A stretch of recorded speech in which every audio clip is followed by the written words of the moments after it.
চলে এলো। জানলার ওখানে চাবি আছে না?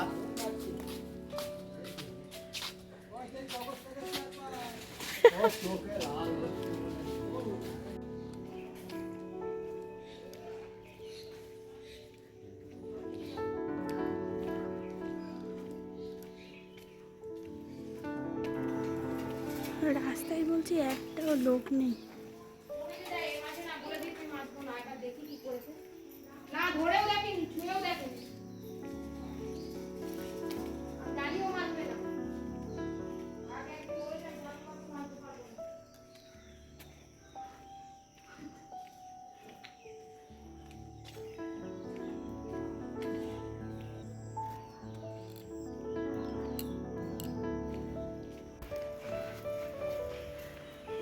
সকাল সকাল সোহাগ যাচ্ছে স্কুলে। ওই যে সকালবেলা থেকে ব্লগটা আপনাদের সঙ্গে শুরু করলাম। সারাদিন আর কি কি কাজ করব সব কিছুই আপনাদের সঙ্গে শেয়ার করব।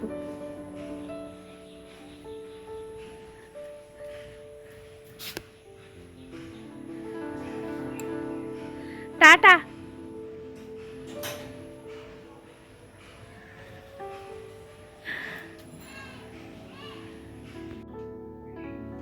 নমস্কার সকলকে, সকলকে জানাই সুপ্রভাত। বেলা এখন প্রায় 8:30 9টা বাজতে গেল। এদিকে সব ঘরের কাজকর্ম করে নিয়েছি। এবার যাব রান্নাঘরে। রান্নাঘরে আজকে ঘ্যাটকল পাতা এসেছে, জানেন? মানে ঘ্যাটকল পাতা কি, ওই আমাদের বাড়ির চারিদিকে কোনায় কোনায় যা আর কি ছড়িয়ে ছিটিয়ে ছিল সেগুলোই। আর এদিকে ভাত বসিয়ে দিয়েছি, আর ঘ্যাটকল পাতাটা বাঁধবো। চলুন তাহলে দেখাই কী কী রান্না করছি। এখানে পেঁয়াজগুলোকে কেটে নিয়েছি, আর রসুনগুলোকে ছাড়িয়ে বেছে নিয়েছি। আর এই দেখুন এই ঘ্যাটকল পাতাগুলো বাড়ির চতুর্দিকে কোনায় কোনায় এরকম 2 4টে করে ডাঁটা উঠেছিল।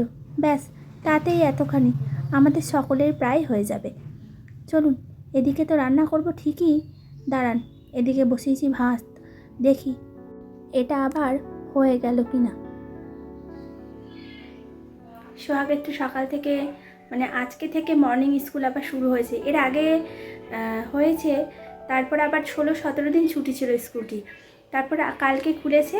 কালকে খোলার পর আজকে, মানে কালকে 10টা থেকেই 2টো অবধি পর্যন্ত হয়েছে স্কুলটি। আর আজকে হলো গিয়ে মর্নিং স্কুল দিয়েছিল। হোয়াটসঅ্যাপে মেসেজ দিয়ে দেয় প্রতিটি দিনেই কী কী করা হবে, বা কী কী কোন কোন দিন ছুটি থাকবে, বা যে প্রয়োজনে স্কুল থেকে নানা রকম বার্তা দিতেই থাকে। তো সেই রকম বার্তার মধ্যে একটি হলো আজকে থেকে মর্নিং স্কুল। সকালবেলা তো দেখলেন সোহাগ গেল। চলুন চটপট একটা রান্না করে নিই, আমি আবার একটু বেরোবো, সোহাগের স্কুলে একটু দরকার আছে। চটপট কড়াইটাকে বসিয়ে এই পাতাটাকে ভালো করে বেটে নিয়েছি। কিছুক্ষণ আগে জানেন কারেন্ট ছিল না, ভাবছিলাম এই বোধ হয় ওই শিল নোড়াটা নিয়ে আমাকে বসতে হবে। তা ভগবানের একটি কৃপা আছে জানেন, ভগবানই আজকে সহায় হয়েছে যে এত ব্যস্ততার মধ্যেও এই কারেন্টটি বাড়িতে ফিরে এসেছে।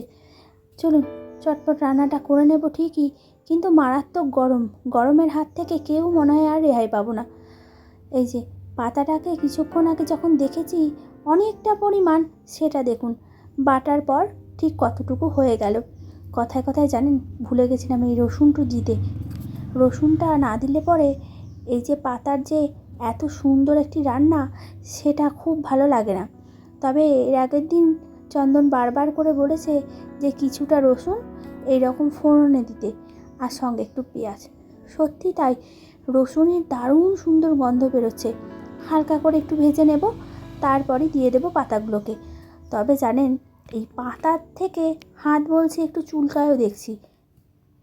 তবে পাতার এই ডাঁটিগুলোকে একটু রেখে দিয়েছি। মা ভীষণ সুন্দর রান্না করে, চন্দনের মা। তবে জানেন এত ভালো রান্না করে, সে আর কি বলবো। ওই ডাঁটিগুলোকে দিয়ে আর একটু পটল, ব্যাস মনে হয় ওই দিয়ে 1 থালা ভাত আপনি খেয়ে উঠবেন। এদিকে দেখুন একদিকে পেঁয়াজ আর একদিকে সবুজ পাতা, মনে হচ্ছে দুদিকে দুটো সাগর বয়ে গেছে। কিছুটা জল তো দিয়েছিলাম, এখন মনে হচ্ছে অনেকটাই জল দেওয়া হয়ে গেছে। এ বাড়িতে যখন প্রথম আসি তখন তো এইরকম মিক্সার জার বা কিছু ছিল না বাটার জন্য, তখন ছিল শিলনোড়া। ওই শিলনোড়াতেই খুব অল্প স্বল্প পরিমাণ আদা জিরে লঙ্কা বাটতাম, দিয়ে দিলাম একটু হলুদ আর স্বাদ মতো নুন। তবে অনেকক্ষণ সময় ধরে এটাকে নাড়াচাড়া করে যেতেই হবে, যতক্ষণ না জলটা শুকিয়ে পাতাটা অনেকটা পরিমাণ শুকিয়ে যায়। তারপর যখন সোহাগ আসবে তখন এই মিক্সচারটা নিয়ে এসেছিলাম, বহু দিনের, জানেন, প্রায় 9 বছর হতে চায়। তবে মিক্সচারটাকে আজকে একবার প্রণামও করতে ইচ্ছে করছে। এই মিক্সচারটা যদি না থাকতো জীবন আমার একদম মনে হয় নষ্টই হয়ে যেত। নাহলে এই যে চটপট যে মশলাগুলোকে বেটে নিই তা তো এর সাহায্যেই, তাই একে একটা থ্যাংক ইউ জানানোর আছে। চটজলদি এই রান্নাটা হয়ে গেলেই যাব তো সোহাগের স্কুলে, কিন্তু তার আগে তো রেডি হতে হবে। সে আর কি করে রেডি হব, চন্দন গেছে বাজারে। ভেবেছিলাম কিছুক্ষণের জন্য যদি এখানে একটু ওকে দাঁড় করানো যেত। সে আর কি আমার কথা শোনে, সে তার নিজের কাজ নিয়ে ব্যস্ত, আমি তো আমার নিজের কাজ নিয়ে ব্যস্ত। মাঝখানে যখন কিছুটা সময় কারেন্টটা ছিল না, জানেন, মনে মনে একবার ভাবলাম মনে হয় অতখানি পাতা আমার হাতেই বাঁধতে হবে আজকে। যাচ্ছি এখন সোহাগের স্কুলে। চলুন যা যাক, বলেছিলাম যে সকালবেলা কিছু কাজ আছে সোহাগের স্কুলে, চলুন বেরিয়ে পড়ি। কিন্তু প্রচণ্ড রোদ, ছাতাটা বের করি, দাঁড়ান। এই যে যাচ্ছি এখনও অনেকটা সময় রাস্তা দিয়ে, আর এই ছাতা নামক বিষয়টা বলছি সব সময় মাথার মধ্যে থাকে। চলুন যা যাক। এখন সকাল 9:30 বাজে। সোহাগদের স্কুল তো 10টার সময় ছুটি হবে, তাই কিছুটা সময় হাতে নিয়েই বেরিয়েছি, যাতে এই হাঁটতে হাঁটতে কিছুটা সময় চলে যায়। কিন্তু দেখুন, রোদের তাপ দেখে কে বলবে সকাল 10টা বাজে, মনে হচ্ছে দুপুর 2টো বাজে। এই দেখুন না, এত সুন্দর গাছগুলোকে দেখে মনটা ভীষণ ভালো লাগে, জানেন। এই যে সামনে এই গাছটা দেখেছেন কি সুন্দর, কত ছোট ছোট সেই গোলাপের মতো এক ঝাঁক ফুল, দেখেই মনটা ভালো হয়ে যায়। দাঁড়ান, ওদিকেও দেখছি, বাড়ির চতুর্দিকে কি সুন্দর গাছপালা। বলতে বলতে সকল কাজ মিটিয়ে এখন বাইরে বেরিয়েছি, চন্দনের জন্য অপেক্ষা করছি। ওই যে সোহাগ বাইকে উঠছে, চলুন আমিও গিয়ে বসি। চলে এলাম বাড়িতে।